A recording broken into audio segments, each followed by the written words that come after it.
Cierto. Y aunque perdió en el camino, perdió dos, ¿no? Perdió la mitad, ¿no? Perdió la mitad, desgraciadamente. Quizá también tenía que ver con que España no hizo una ocupación intensiva del territorio como se hizo en otras partes de México.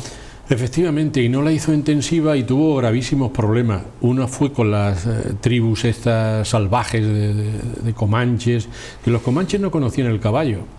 Los comanches, cuando llegan de las montañas rocosas, son los yutes los que le regalan unas manadas de caballo y los enseñan a montar a la española.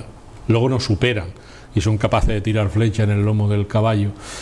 Y España había hecho una dejación en California hasta el punto de que los rusos que estaban en Alaska, y como todos nuestros oyentes saben, Alaska pertenecía a Rusia, pues dijeron, bueno, pues parece que California los españoles no le hacen mucho caso, ¿por qué no nos posicionamos allí?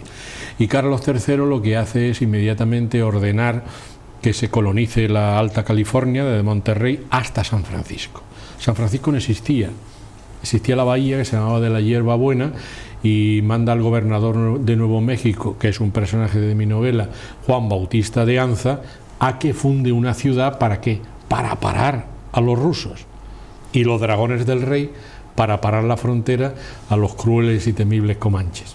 O sea que la corona se preocupaba, pero no olvidemos que a España le pertenecía desde la Tierra de Fuego, como tú bien has dicho, hasta Nueva España, y no hay país europeo que pueda mantenerse 4 siglos como se mantuvo España, con la bandera enhiesta, defendiéndose de tirios y de troyanos, léase franceses, ingleses, rusos y demás. Así que fue encomiable aquella presencia española, y esa novela pues viene a aclararnos, de verdad, no es por incitar al patriotismo y demás, pero fue maravilloso que un grupo de 2000 jinetes, no había más, mantuvieran la defensa de España desde Nueva Orleans hasta San Francisco, 4000 kilómetros.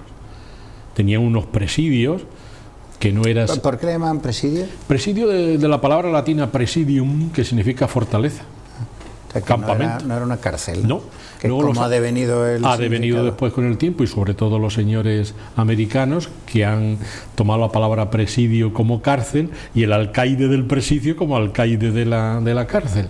Pero aquellos presidios o fortalezas que son los que vemos en las películas del oeste, Tucson, El Paso, El Álamo, San Antonio, Santa Fe, Monterrey, pues eran defendidos por los dragones del rey, también llamados de cuera porque llevaban un chaleco de varias capas de cuero para impedir que las flechas de los comanches se les clavaran, y eran caballeros y mantuvieron con su orden, su uniforme perfecto, su montura, llevaban un rifle que era el Brown Bess, que era el último alarido, era el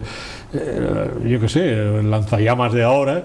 Pues mantuvieron la espada láser la espada láser exactamente, o el rifle ese ruso que no me salía la palabra ahora, Kalashnikov, exactamente, del momento, y mantuvieron a raya a toda aquella gente hasta el punto de que pidieron la paz ellos, los comanches, y aceptó la corona y se convirtieron en personajes del sistema social español.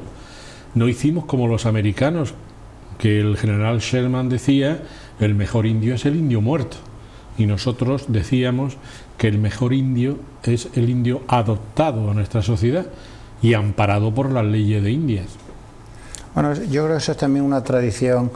Los españoles que hemos terminado asumiendo nuestra propia leyenda negra, sí, para nuestra desgracia, ¿no? Es decir, que eso que empiezan los holandeses y los ingleses a poner en marcha, nosotros hemos terminado dándolo por bueno, e inclusive hay sectores, hasta partidos políticos, sí, actuales, sí, que repiten esas necedades del genocidio. Y bueno, los mayores genocidios de indios los cometen los criollos una vez conseguida la independencia. Absolutamente. Esas palabras que acaba de decir, que son la Biblia de todo este tema histórico, las pronuncié yo hace muy poco en la Universidad Madalena de Santander. Hemos sido los españoles de una estulticia tan supina que nuestro ADN, como dices tú, Fernando, hemos adoptado que fuimos malévolos, genocidas en América, cuando no es verdad. Cuando no es verdad, no lo fuimos. Los que sí lo fueron nuestros descendientes, los criollos. Una vez que acceden a la independencia, son los que más castigan al indio que ya no estaba protegido por la ley de España. Y ahora se han convertido en el siglo XX-XXI en gente que defiende a los indios. Ahora se han convertido en defensores de indios en menoscabo de España, cuando ellos saben perfectamente que no fue así. Y va a Ciudad de México y ve esas pinturas de Diego Rivera en que aparecen los conquistadores con caras de Halloween verdaderamente terribles con los indios, y no fue así. Hernán Cortés, el encuentro fue muy violento porque en aquella época no habían aparecido los derechos humanos, ni la Revolución Francesa. Era la violencia contra la violencia de los mexicas y aztecas. Una vez que se consigue, llega la civilización española.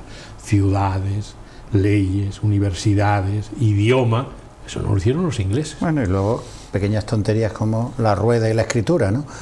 Porque los incas no conocían la rueda ni la escritura. Ni los aztecas ni los mexicas. O sea, que claro, que digo que a toda esa idea del buen salvaje, sí, que es un poco rusoniana, y que Cook, el capitán Cook, un poco contribuye esa idea romántica y tal.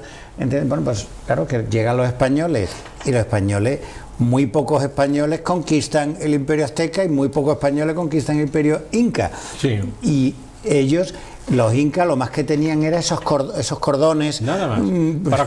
Para contar. Porque no tenían escritura ni tenían ruedas. ¿Por qué las indias y los indios tienen esas espaldas tan anchas? Porque llevaban todo a base de, bueno, conocían la rueda a base de llevarlo. Y luego has dicho una cosa estupenda, y es que yo cuando hablo y me llaman a ciertas universidades y demás, y a ciertos foros culturales, digo, pero ¿cómo 200 hombres que llevaba Cortés, 230 exactamente, van a hacer un genocidio en el país azteca cuando ellos eran 2 millones? Eso es imposible.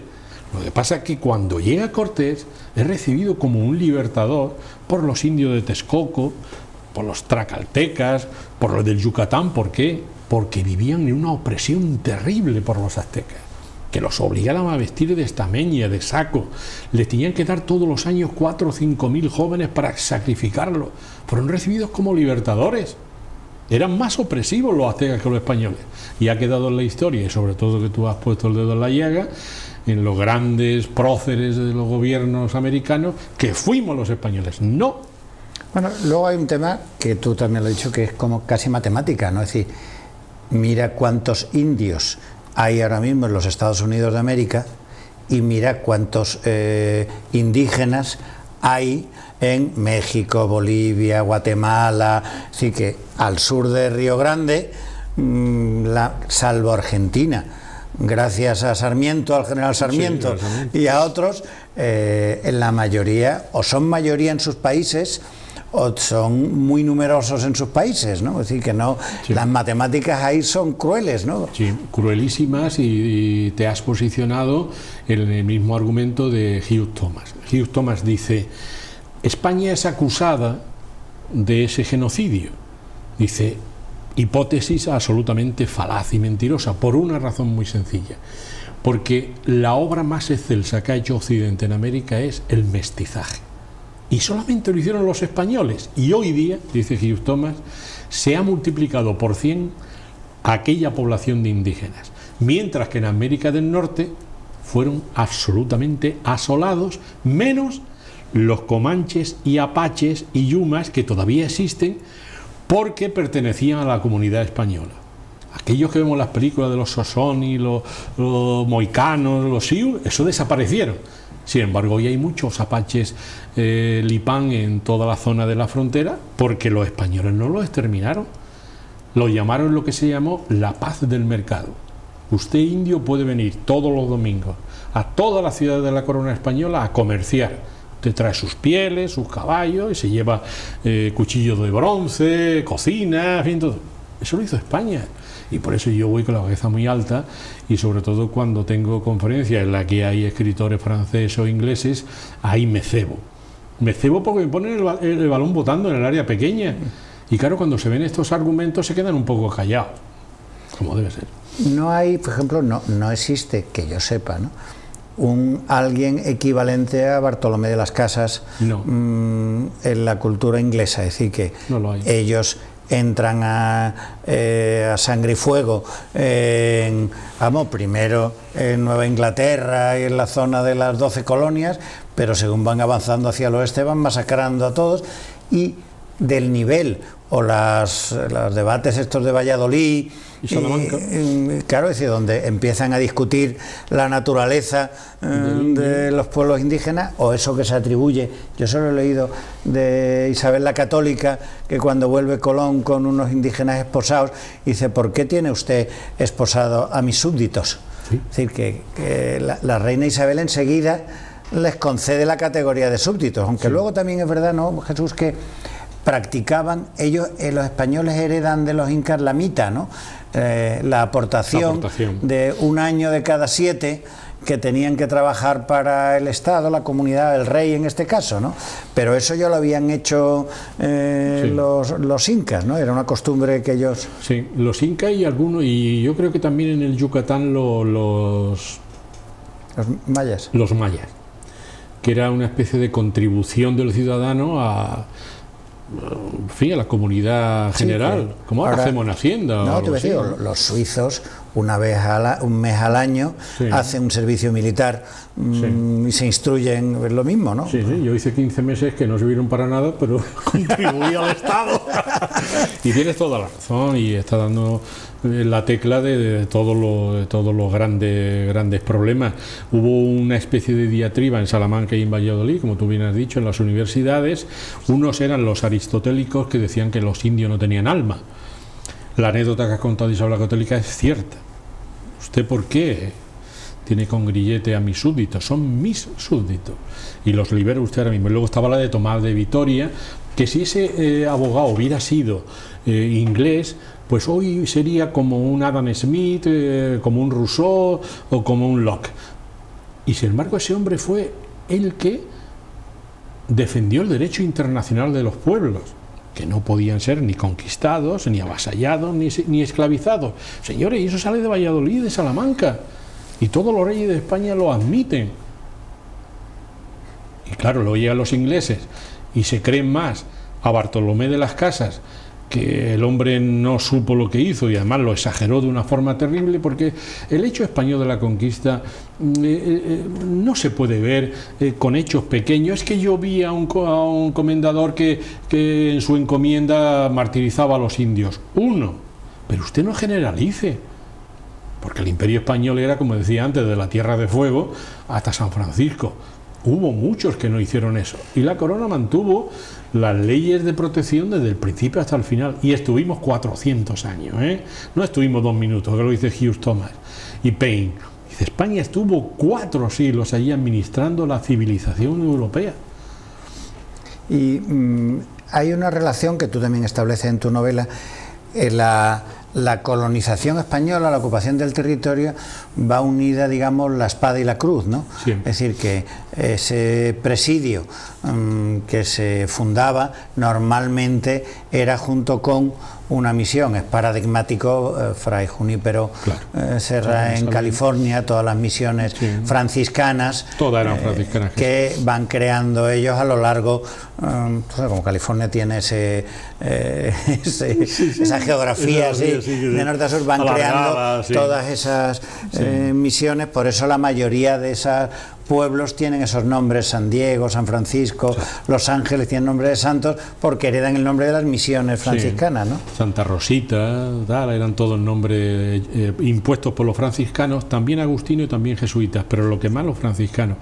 Claro, algún joven que nos esté escuchando y diga, joroba con la religión, es que en aquella época es como tú has dicho de forma palmaria, es que la religión, la cruz y la espada estaban unidas, estuvieron unidas desde el tiempo de Pelayo, pues hasta que tú y yo hemos sido jóvenes, porque he estudiado con curas y siempre han estado unidos. El poder Yo es una cosa que abomino absolutamente y critico en mis libros. ¿Qué hace usted que defiende una doctrina de caridad y de no violencia y eso con el poder que tiene la espada, ¿no? Y ha sido un error gravísimo de la Santa Madre Iglesia de todos los siglos. Pero iban unidos. Pero los franciscanos tenían una cosa añadida, y es que eran fundamentalmente muy amigos de los indios. Y lo que querían es enseñarle a cultivar los campos, la ganadería, los famosos cowboy y todo eso. Eso nace en las misiones franciscanas. Le enseñan a cómo cuidar bueyes, cómo cuidar caballos, y los primeros vaqueros fueron indios, aparte de los criollos que había por allí que les enseñaban. Y eso es muy bonito. Y yo cuando veo una película del oeste digo, es que esos cowboy al principio eran españoles. Claro, hasta la indumentaria, si te fijas, el sombrero de ala ancha, que es como... Es ese tipo de caballería. ¿Entiendes? Y que el chaleco. Los votos de Valverde, las botas que salen en las películas, son como los votos de Valverde del Camino, ¿no? Sí, sí, sí. Es todo, tiene incluso un componente un poco andaluz. Quizá porque yo creo que muchos de estos dragones o mucha de esta gente venían de Andalucía, sí. Las indumentarias, de luego el paradigma del cowboy, del vaquero, va vestido muchas veces con los zajones a la española. A la española. Yo creo que es una cosa que no se me había ocurrido, y cuando he presentado libros por muchos lugares, de haber hablado contigo antes lo hubiera dicho. Y ahora caigo en la cuestión, tienes toda la razón. Mira cómo han vestido los que llevan las garrochas. Parecen cowboys, ¿no? Así que ellos lo que pasa es que en vez de tener el sombrero de ala ancha, sí, así pues se lo suben y tal, pero tú ves, ¿entiendes? Sí. Todo es que parece un tipo que está extraído, sí, de una dehesa andaluza que de cuidar ganadería brava, ¿no? Sí, por eso cuando mi editorial me dijo, oye, ¿quieres componer algún eslogan que pongamos en las revistas, en los anuncios de periódicos? Digo, poned este. Antes de John Wayne, Clint Eastwood y el séptimo de caballería estuvimos nosotros, que viene a simplificar lo que tú acabas de decir. Y yo cuando los veo digo, pero bueno, si el séptimo de caballería y el quinto de Minnesota y el octavo de Massachusetts visten igual que los dragones del rey, igual. O sea, vieron aquí, bueno, estos tipos muy elegantes, con su eso azul por todas partes, muy bien. Bueno, nos copiaron hasta la moneda, como bien sabes, ¿no? Porque el dólar era el famoso doblón o escudo español con el plus ultra. Nos copiaron todo. Y no hubieran sido independientes nunca si no llega a ser por España. España no es que le interesara mucho que fueran independientes, a España le importaba un rabo. Era para hacerle la puñeta a los ingleses, ¿no? Ni más ni menos. Y mandaron a Bernardo Gálvez con un pedazo de ejército impresionante y al almirante Córdoba por el mar. Y entonces machacaron en Pensacola a los ingleses y dijeron, ya pueden ustedes hacerse independientes y hacerle la puñeta al rey Jorge III. Y eso fue. ¿Y tú piensas llevar tu novela a todos estos sitios? ¿Has estado ya? Si has ido a Texas, Arizona, Nuevo México. Bueno, como te decía al principio, en fin, pertenezco a esa institución tan encomiable neoyorquina, donde está este Modesto gaditano. Pues ya me han dicho que en primavera, pues iremos a Los Ángeles, iremos a San Francisco, también allí en la Spanish Society de Nueva York. Y yo tengo un problema gravísimo, y es que yo soy de la generación franquista de que se aprendía francés y no inglés, porque era la pérfida Albion, y tengo mis grandes problemas cuando voy a estos sitios, pero voy a lugares que son bilingües. Y entonces me entienden hasta la presente. Y tengo una ganas loca de ir por allí, pues para eso, para alzar pecho, ¿no? Y decir, mira, los españoles estuvimos aquí y dentro de lo que cabe lo hicimos bastante bien. Curioso, fíjate que un jerezano, que es cabeza de vaca, es el primero que va buscando oro, la fuente de la eterna juventud o lo que sea. El hombre recorre todo el sur de los Estados Unidos. Y el oeste. Una de las epopeyas sí, más grandes, sobrevive, enseña a trepanar cráneos a los indios, vive semi-esclavizado, pero vive. Y lo cuenta. Que lo importante muchas veces de esto es que alguien lo cuente, claro, porque tú haces una heroicidad, te mueres y te quedas allí y nadie lo sabe, ¿no? Nadie. Pero tú fíjate que has dicho una cosa que la gente no se da cuenta. Has dicho que iban buscando la fuente de la eterna juventud, o Quivira, o las 7 ciudades de Cíbola, y ese fue mi discurso de entrada en la academia esta. En la conquista de América y los mitos que llevaban. Esta gente no fue solamente con con el acicate del oro y la codicia del dinero y tal. Estos llevaban también todos esos mitos y leyendas en su cabeza. Los que le habían contado sus abuelos en su casa de Medellín, en su casa de Jerez, en su casa de Úbeda o en su casa de cualquier pueblo de Extremadura. Y las leyendas que contaban eran que los árabes, cuando entran en Mérida, el obispo con 7 obispos más se marchan a América, que era San Barandán y los 7 obispos. Todas esas cosas la llevaban en la cabeza y dicen, oye, ¿y si me encuentro aquí esas ciudades de oro que decía mi abuelo? Y el otro era la fuente de la eterna juventud, y el otro era el dorado, y claro, llevaban un montón de quimeras en su cabeza que le hicieron hacer esas heroicidades y hazañas que tú has enumerado hace un momento, porque Cabeza de Vaca aparece en el Mississippi y termina en la península de California, y Oñate y el otro que le llamaban Cabellos de Oro. O sea que las hazañas de los españoles fueron tan monumentales que yo como español me niego en redondo a silenciarlas. Y en esos estados sí reconocen esa... Sí lo reconocen. Yo hablé... O sea, yo he conocido a alguno de Nuevo México. Sí, tú has hecho un viaje por allí. Y en Nuevo México, donde yo he notado que tiene, para ellos es un orgullo el ascendiente español, no hispano. Pues, español. Como alguna vez hemos hablado tú y yo, en Estados Unidos lo hispano es mexicano, ¿no? Sí. O sea, el paradigma es mexicano, por muy español que sea también lo mexicano, pero es mexicano, ¿no? Sí, a mí me han dicho la frase de, claro, porque usted no es hispano, usted es hispano-europeo. Digo, bueno, vamos a resumirlo. Español, que no tiene nada que ver, mire usted, no tiene nada que ver, aunque toda nuestra cultura pues ha sido vertida en esas maravillosas tierras. Y claro, siempre hago el distingo. Y sí, un señor me enseñó allí en Nueva York una especie de escritura firmada por Carlos III, en la cual le daba ciertas tierras a su abuelo en Nuevo México, al lado de Santa Fe. Y el hombre decía que era su pertenencia más gloriosa que podía tener y la tenía en un marco allí. Y el hombre, contándome aquello, empezó a llorar. Dice, mire usted, yo canto los villancicos que se cantan en Sevilla y en Cádiz, los canto yo con mi familia, pues cada Navidad. Y digo, pues esto sí, aquí caló la historia de mi país, ¿no? Y su apellido era Pino, como he dicho antes, su tatarabuelo diputado en Cádiz en las Cortes. Y como eso así, entonces le tienen una veneración a España tremenda. Pues nada, ayudémosle a que comprendan todo esto y por fin que la leyenda negra comience a prescribir. Que ha prescrito la de Francia cuando mataron a los hugonotes, que ha prescrito la de Isabel I cuando se cepilló a miles de frailes, que ha prescrito en Alemania con la bruja, que se cepillaron a 5.000. ¿Cuándo prescribe la de España? Pero vamos a estar toda la eternidad así. Bueno, vamos a hacer un pequeño receso y seguimos, ¿eh? Exacto.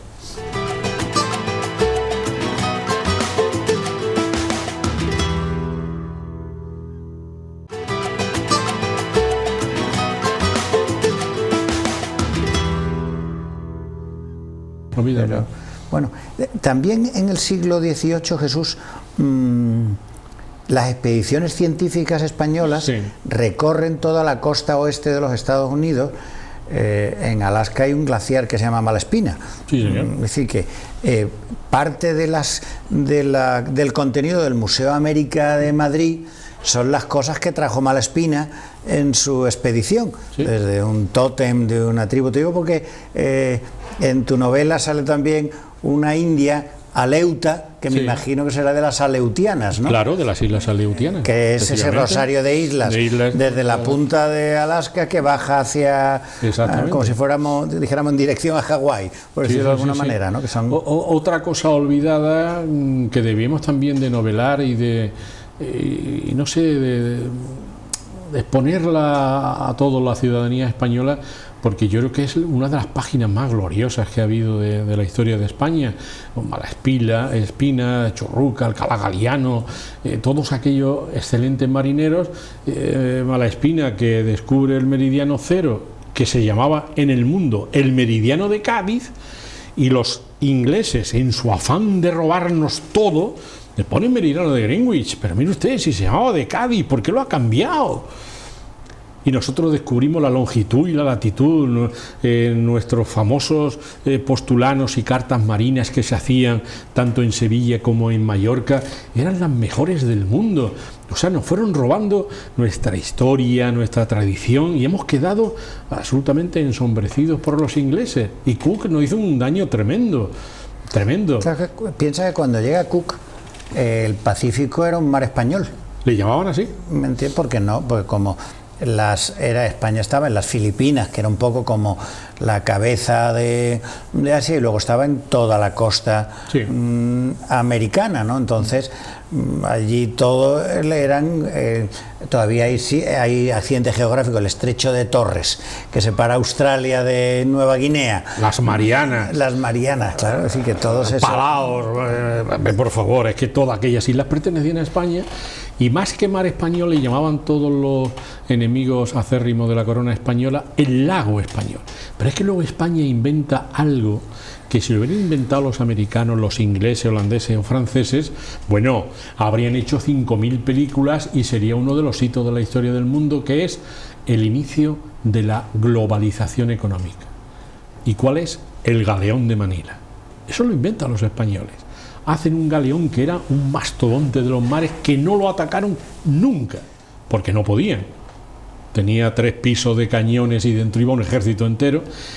¿Y cómo lo concibe Felipe II? De la siguiente forma: todos los productos de Europa los traslado yo en mi flota de Indias a Veracruz. De Veracruz, en una reata inmensa de acémilas y de carros, a Acapulco. Y los llevo a Asia. Y los vendo allí. Todos los productos americanos y europeos los vendo en Asia, en Manila, donde estaban todos los comerciantes indios, los comerciantes chinos.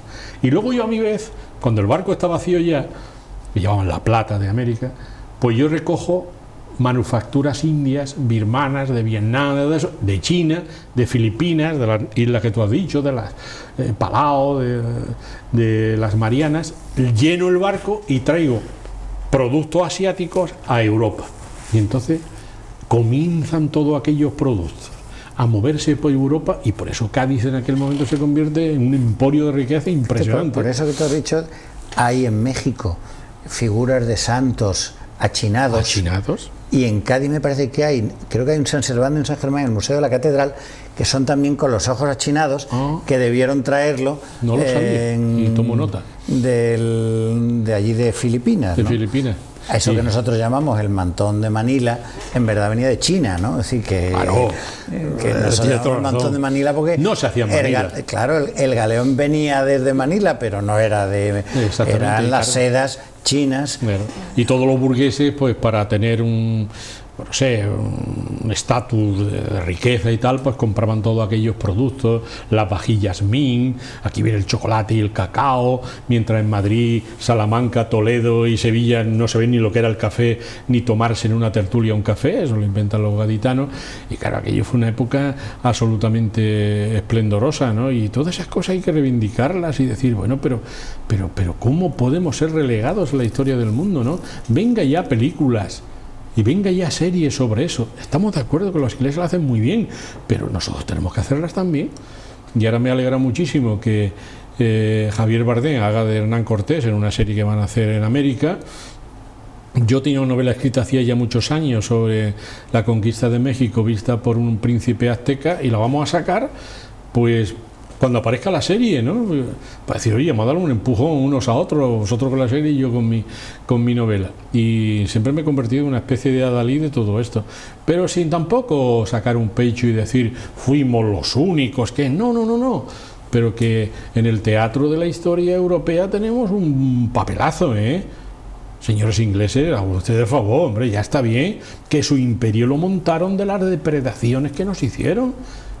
Jamaica, Panamá, todos que no paraban, Belice, quitándonos cosas continuamente, eran derrotados una vez y otra, y jamás salen los libros de historia de Inglaterra. La derrota de Cartagena de India fue clamorosa, nos cepillamos 1000 barcos ingleses. Jorge III, bórrese de los anales de la historia de Inglaterra. Y aquí hay una celebración de Trafalgar y ya están todos culeando para ir a que lo inviten en un barco para festejar Trafalgar. A mí me invitó el almirante Bolívar y digo, pero vamos a ver, ¿yo cómo voy a ir a una derrota? Yo soy historiador, no puedo ir, yo le agradezco muchísimo la invitación, pero no voy. Se ha acabado. Llámeme usted cuando haya un recuerdo de la batalla de Cartagena de Indias, las Navas de Tolosa, Covadonga, en fin, todas las grandes batallas que hemos tenido en el mundo, Bailén, San Marcial, Arapiles, ahí está el tío. Pero en derrotas, ¿qué nos pasa a los españoles que no celebramos más que derrotas? También fíjate, volviendo a Malaspina, ¿no? Es decir, Malaspina, que es un tema para que tú escribieras una novela Malaspina. Tomo nota. Es un tipo, es muy interesante y desgraciadamente cuando vuelve es maltratado por Godoy y tal, y el tipo llega hasta, buscando el paso del noroeste, sí, llega hasta el extremo norte, hasta que ya no puede seguir más con la descubierta y la atrevida, pero luego sigue por el Pacífico, llega a Nueva Zelanda, que sí, parece que... y lo que no se atrevió a hacer Cook, que es entrar en los fiordos de la isla sur, en el Dap Sound, no me acuerdo cómo se llama el otro, porque le tenía miedo a los maoríes. Malaspina entra y la descubierta y la atrevida llegan hasta allí. Y como hacían los españoles... Bueno, yo lo aprendí de tu serie que sacaste. Claro, y Malaspina llevaba el hombre sus dibujantes, esas cosas tan...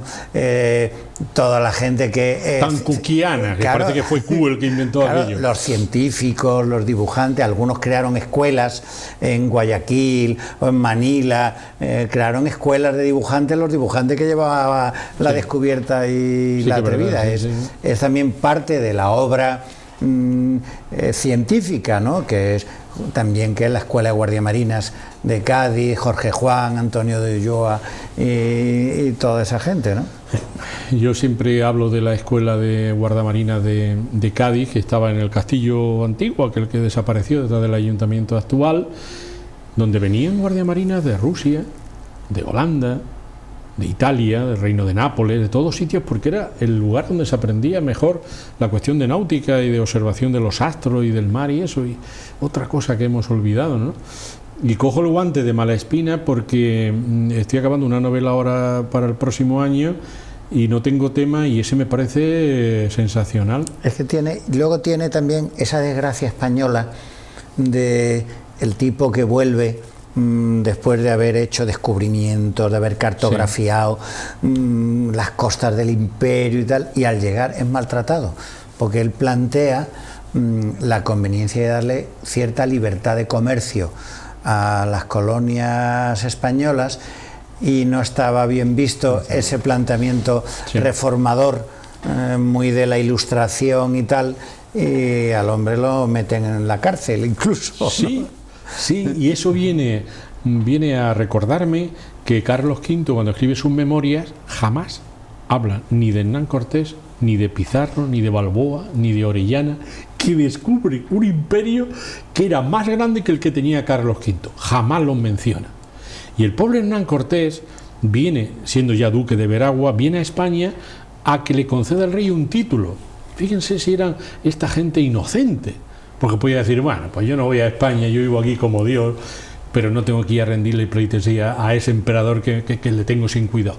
Y el pobre hombre va como un ratoncito detrás de él, llega hasta Orán a luchar al lado suyo para ver si lo escucha, y no le dio una sola audiencia. Y entonces el hombre se viene a Sevilla, y se lo comenta allí al alguacil mayor de Castilleja de la Cuesta, y allí muere. Y el emperador ni lo recibe. Es inaudito. Por lo mismo le pasa a Malaspina, que lo meten en la cárcel, y aquí, entre meterlos en la cárcel y no tener en cuenta sus grandes méritos, pues la historia de España está llena. ¿Y cómo es? Cuéntanos, vamos a hablar un poco más de la novela. Sí. Además, tú eres Paco Umbral y vienes a hablar de tu libro. Absolutamente. Maravilloso periodista, al que siempre leía. Escúchame, entonces, ¿cómo termina una princesa de las Islas Aleutianas relacionada con los dragones, del rey, que correteaban por las grandes praderas. Pues muy curioso, porque resulta que los reyezuelos, pues no eran otra cosa, eran pequeños reyes tribales de las Aleutianas. Tú lo has dicho antes muy gráficamente. Es una serie de islitas que van descendiendo como un rosario hasta casi las Filipinas. Bueno, pues me fui a Madrid, estuve en la Biblioteca Nacional y me di cuenta de que todos aquellos reyezuelos estaban emparentados entre sí. E incluso los reyezuelos de Filipinas, todos eran de la misma familia. Entonces el rey de las Aleutianas manda a su hija a Olani, la manda con su pariente de Manila, y allí toma contacto con un fraile. Todo eso es imaginación del que está hablando, pero pudo ser muy posible, porque había ese trasiego. Entonces ella ahí aprende el idioma español, los rudimentos, aprende la cuestión de la religión, y entonces el fraile este dice: bueno, yo me marcho ya en el galeón de Manila hacia México, ¿por qué no os venís, princesa, conmigo a México? Ciudad de México, Distrito Federal. Y entonces ella viene, y ahí es cuando traba contacto con mis dragones del rey y se enamora mi amigo Martín de Arellano, que viaja a Alaska para buscar un puerto de comercio. Y claro, como es una novela, yo tengo que hacer un hilo conductor de amores, de relaciones de amores irredentos, de personas en definitiva. Y me viene muy bien esa Olani, como me viene muy bien una Apache que también aparece ahí, que también se enamora de pequeño mi personaje. Eran como hermanos más que otra cosa. Y dices que había 2.000 dragones. Sí, no más. Nunca hubo más de 2.000 dragones. 4.000 kilómetros. Eso te voy a decir, como en realidad son 2 millones de kilómetros cuadrados. Exacto. Como uno mantiene la ocupación del territorio, la bandera de España, el rey y hasta la religión católica, solo 2.000.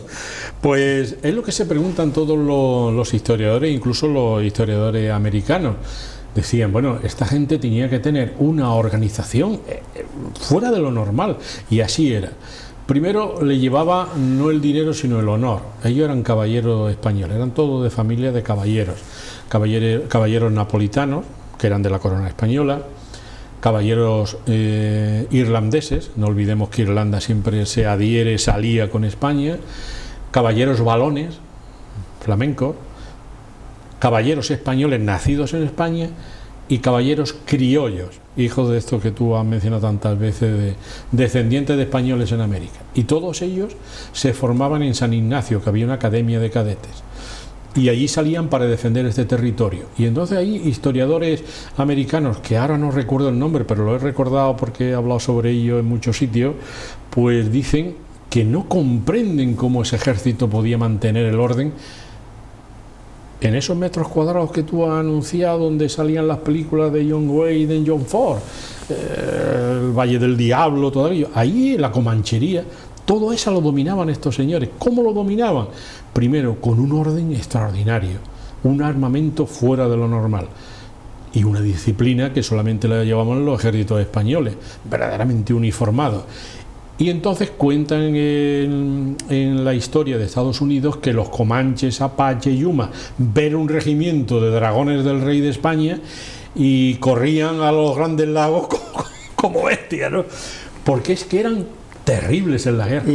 Y en ese siglo XVIII, que tú los dibujas aquí a caballo y tal, ellos, claro, en esa época estaban ellos aprendiendo quizá todavía, porque en su origen, cuando llegan allí los españoles, sí, no conocían el caballo, no conocían la rueda, utilizaban a los perros muchas veces, sí, como bestias de carga, e iban ellos arrastrando en esas parihuelas su impedimenta. Todavía estaban en la fase previa a la revolución agrícola que se había vivido en, sí, Eurasia. Es decir, eran cazadores recolectores, se iban moviendo donde se movían las grandes manadas de búfalos, no cultivaban sino iban recogiendo, por eso no tenían ciudades, ¿no? Claro, es que España es curioso porque cuando llega a América, tanto América del Sur central como la del norte, nosotros estábamos ya en la Ilustración y ellos estaban todavía en el Neolítico, como tú muy bien has apuntado, ¿es cierto? eran recogedores, recolectores y vivían de la caza y se acabó. Y estos comanches, que fueron las tribus más terribles que hubo en América, las que más de todas, bajan de las rocosas acuciados por el hambre y no conocían el caballo. Y venían con sus perros, toda la impedimenta de los kipi y demás, y se encuentran con sus primos hermanos que eran los utes.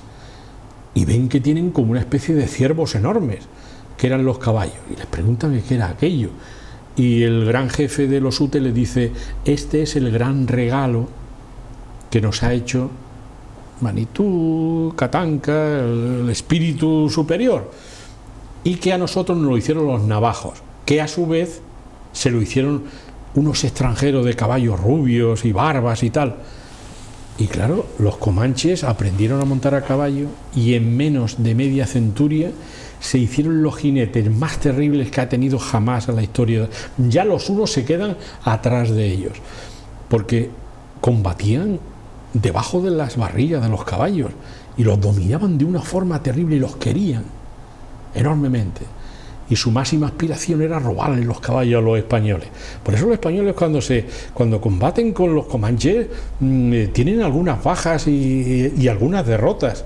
¿Por qué? Porque montaban muy bien, montaban como los españoles, que a decir de todos los extranjeros e historiadores de aquel momento eran los mejores jinetes que había en el mundo.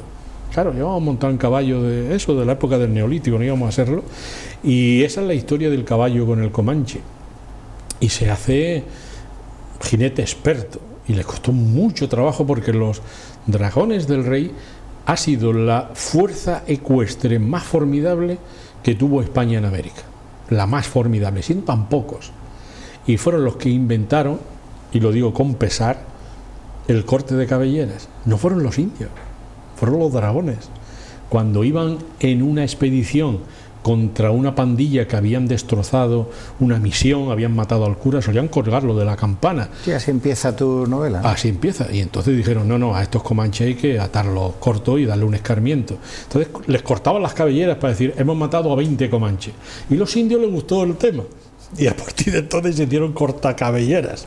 Claro, ahí hay un choque de civilización que se está produciendo en ese momento entre esa sociedad de recolectores, cazadores, nómadas, animistas, es decir, gente que creía un gran espíritu, pero al final ellos adoraban a la naturaleza y tal, y de repente llegan estos tipos con esas indumentarias a caballo, con rifles, pistolas cebadas, claro, que creen en un solo Dios, construyen ciudades de piedra, y ahí hay un choque brutal, fruto del cual es la civilización. O sea, que lo que era la civilización euroasiática, los españoles la trasladan a América.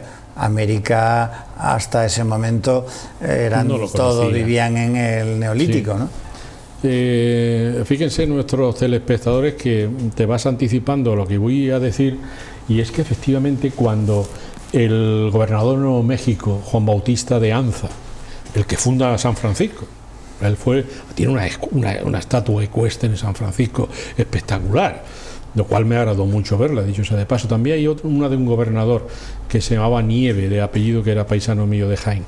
Entonces, esta gente, y he pedido un poco el hilo. Sí, que te había dicho que hay como un choque entre, claro, que es la civilización euroasiática, por decirlo de alguna manera, ¿no? Sí. Ya monoteísta, sí, de grandes ciudades, de la revolución agrícola, frente a gente que eran como se vivía en Europa como 10.000 años antes. 10.000 años antes, efectivamente. Iba a decir que el gran jefe de los comanches, el que queda, porque el más terrible fue Cuerno Verde, que fue el que vence a los españoles, y le traen su carcaz de flecha, su escudo, su lanza y el casco que llevaba de búfalo, se lo traen a Carlos III, y Carlos III se lo regala al Papa Pío VI. Eso tiene una historia que viene en el libro, dicho sea de paso. Entonces, Cueracapa, que era el gran jefe comanche, le dice el gobernador: y podéis venir a comerciar a las ciudades. Y entonces dice Cueracapa lo que tú acabas de decir, te has anticipado, y dice: ¿a la ciudad de piedra? Como diciendo, pero siempre hemos comerciado en el campo, yo he puesto ahí unas cosas y han venido a la ciudad de piedra. Y le dice el gobernador, sí, a Tucson, que sale tanto en las películas del oeste. Y entonces los comanches se quedan patidifusos, podemos ir a la ciudad de piedra. Pero es que una ciudad, en términos históricos, es el símbolo de la civilización. Ellos vivían de transhumancia, como tú has comentado. Y entonces la ciudad era el signo de, ya me he asentado, ya puedo vivir felizmente porque tengo tierras, tengo animales y tal. Y entonces a los indios eso les causa un estupor enorme. Y Ecoracapa se extraña. Los españoles me dejan ir entrar en la ciudad de piedra. Para ellos la ciudad más grande eran 40 tiendas de campaña blanca que vemos en las películas, no sabían más. Y California también tiene un papel fundamental en tu libro. Sí, sí, muy importante porque California sí estaba un poco más asimilada a México. Muy asimilada. Yo no comprendo cómo cuando la guerra mexicano-norteamericana se perdieron Texas, Nuevo México y California. Siempre no lo he llegado yo a comprender. No pusieron bien a aquellos criollos que tanto se lamentaban de España, pero España, amigo mío, mantuvo el macho allí, ellos no. Y perdieron 3 territorios que nunca tenían que haberlo perdido. El Tratado de Guadalupe Hidalgo. De Guadalupe Hidalgo. Y como tú dices, California, pues esa forma oblonga que tiene, pues era importantísima, pues porque allí estaba Cavendish, que era un pirata inglés, que quería conquistar el galeón de Manila. Entonces había que recuperar todos aquellos puertos, llenarlos de barcos y si venían los ingleses darle pal pelo, ¿no? Porque este Cavendish iba desde Lima hasta arriba para robarnos todo lo que podía y tal, y entonces dijeron los reyes de España, no, California hay que recuperarla, y funda una ciudad maravillosa en lo económico y en lo civilizador, Monterrey, Los Ángeles, y lo que tú has dicho antes, que has nombrado un par de ellas más, Santa Rosita, San Diego, importantísima, y luego nuestro personaje de la novela funda San Francisco. Le dice el rey que tienen que irse al norte de California. Y entonces este hombre coge un montón de colonos, su ejército de dragones, y se dirige a una bahía que se llamaba La Hierbabuena. Cuando veamos películas de esas que se ve el Golden Gate y aquella bahía tan luminosa, eso se llamaba Bahía de la Hierbabuena. Era el nombre que le habían puesto los españoles, muy bonito y muy andaluz y muy tonadilleresco.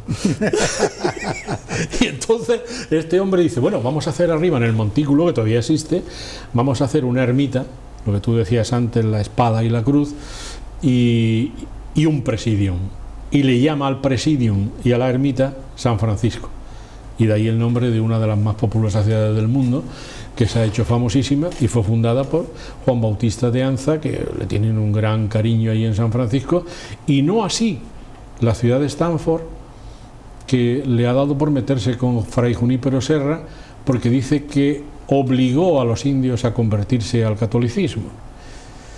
Conociendo a los franciscanos, no creo que los obligara, pero bueno, era su obligación salvar almas para el cielo. Pero también le enseñó a cultivar el algodón, a cultivar el maíz, el trigo, a tener ganadería de cabras y de ovejas y de, en fin, que les enseñaron muchísimas cosas, y entre ellas la religión. Iba consubstancial con España. Hoy no lo haríamos, pero en aquella época hay que comprenderlo. Y a Fray Junípero Serra, pues creo que le han quitado la estatua que tenía en el Congreso. No así a Bernardo de Gálvez. Cuando estuve allí la vi, pues sentí un gran... Hay una ciudad que se llama Galveston, que es por Galvez. Por Galvez. Que la gente no lo sabe. No lo sabe. Cada vez que hay huracanes y tal, que sale Galveston, sí. Que, ¿entiendes? Yo lo tengo que explicar a mucha gente, oye, que esto se llama Galveston por un tipo de Málaga, ni que más ni fue el que ayudó a la independencia de Estados Unidos. Y que George Washington y Jefferson y Benjamin Franklin lo invitaban a su casa todos los días.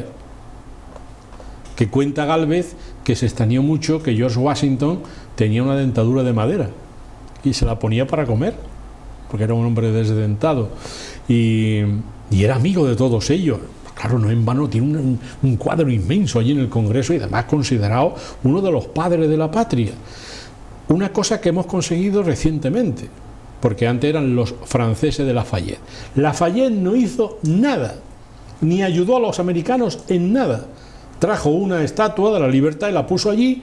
¿Por qué? Porque los franceses son muy listos y los ingleses. No hizo nada. Y consta como que fueron ellos los que ayudaron. Bueno, Jesús, pues nada, vamos a enseñar el libro de Jesús, Comanche, para el que quiera verlo. Hay que vender libros.